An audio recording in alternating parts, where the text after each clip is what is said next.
শত্রুর বুকে কাঁপুনি ধরিয়ে দিতে এবার ইরানের হাতে এসেছে আজব এক ক্ষেপণাস্ত্র, যা রাতারাতি ধুলোয় মিশিয়ে দিতে পারে ইসরায়েল সহ যে কোনো বড় ধরনের শত্রু দেশকে। কি সেই আজব ক্ষেপণাস্ত্র, কি বা সক্ষমতা রয়েছে তার?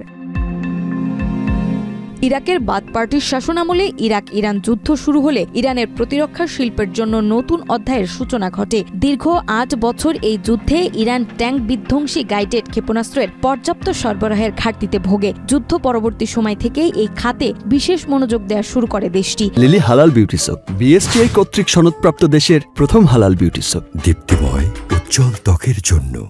সেই সময় ইরান তুফান নামের একটি ক্ষেপণাস্ত্র প্রকল্পকে আমেরিকান 2 ক্ষেপণাস্ত্রের আদলে রূপান্তর করে। তবে প্রাথমিক পর্যায়ে ট্যাঙ্ক বিধ্বংসী ক্ষেপণাস্ত্রগুলো ছিল ম্যানুয়াল গাইডেড। আধুনিক যুদ্ধ কৌশলে এটি ছিল বড় একটি সীমাবদ্ধতা। এই সীমাবদ্ধতা দূর করতেই ইরান ফায়ার অ্যান্ড ফরগেট প্রযুক্তি নির্ভর ক্ষেপণাস্ত্র তৈরি শুরু করে। এই নতুন প্রজন্মের ক্ষেপণাস্ত্রের নাম দেওয়া হয় আলমাস। 2020 সালে ইরান এই ক্ষেপণাস্ত্রের অস্তিত্ব সর্বপ্রথম প্রকাশ্যে আনে। এটি আবাবিল 3 ড্রোন থেকে উৎক্ষেপণ করা হয়। আবাবিল 3 নিজেই একটি গজাল আকৃতির ক্ষেপণাস্ত্র ড্রোন, যা বাতাসে ভেসে থেকে নির্দিষ্ট লক্ষ্যে আঘাত হানতে সক্ষম। এটি কেবল ড্রোন নয়, হেলিকপ্টার, স্থলযান, এমনকি পদাতিক সৈন্যদের মাধ্যমে উৎক্ষেপণ করা যায়।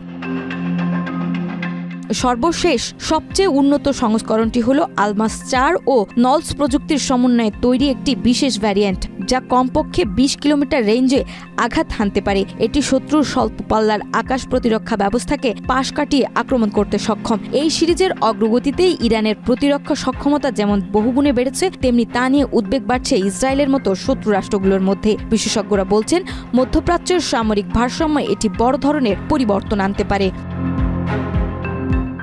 নাজমা, মাই টিভি।